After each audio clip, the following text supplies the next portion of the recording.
Spirit and nature. Religion is the realization of spirit, not spirit as matter. Religion is a growth. Each one must experience it himself. The Christians believe that Jesus Christ died to save man. With you, it is belief in a doctrine, and this belief constitutes your salvation. With us, doctrine has nothing whatever to do with salvation. Each one may believe in whatever doctrine he likes, or in no doctrine. What difference does it make to you whether Jesus Christ lived at a certain time or not? What has it to do with you that Moses saw God in the burning bush? The fact that Moses saw God in the burning bush does not constitute your seeing him, does it? If it does, then the fact that Moses ate is enough for you. You ought to stop eating. One is just as sensible as the other. Records of great spiritual men of the past do us no good whatever except that they urge us onward to do the same, to experience religion ourselves. Whatever Christ or Moses or anybody else did does not help us in the least, except to urge us on.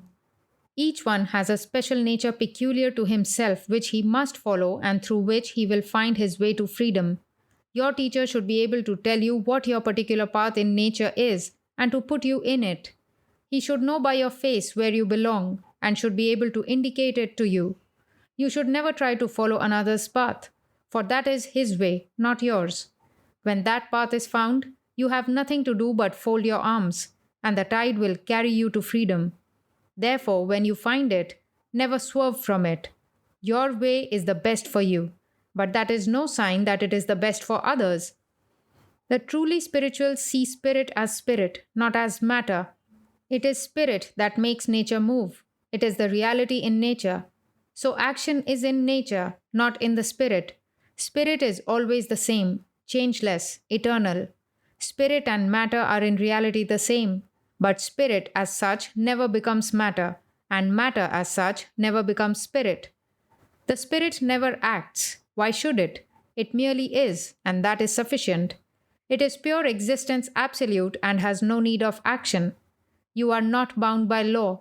That is in your nature. The mind is in nature and is bound by law. All nature is bound by law, the law of its own action, and this law can never be broken. If you could break a law of nature, all nature would come to an end in an instant. There would be no more nature. He who attains freedom breaks the law of nature, and for him, nature fades away and has no more power over him. Each one will break the law but once and forever, and that will end his trouble with nature. Governments, societies, etc. are comparative evils. All societies are based on bad generalization. The moment you form yourselves into an organization, you begin to hate everybody outside of that organization. When you join an organization, you are putting bounds upon yourself. You are limiting your own freedom. The greatest goodness is the highest freedom. Our aim should be to allow the individual to move towards this freedom. More of goodness, less of artificial laws. Such laws are not laws at all. If it were a law, it could not be broken. The fact that these so-called laws are broken shows clearly that they are not laws. A law is that which cannot be broken. Whenever you suppress a thought, it is simply pressed down out of sight, in a coil like a spring, only to spring out again at a moment's notice, with all the pent-up force resulting from the suppression, and do in a few moments what it would have done in a much longer period. Every ounce of pleasure brings its pound of pain. It is the same energy that at one time manifests itself as pleasure, at another time as pain. As soon as one set of sensations stops, another begins.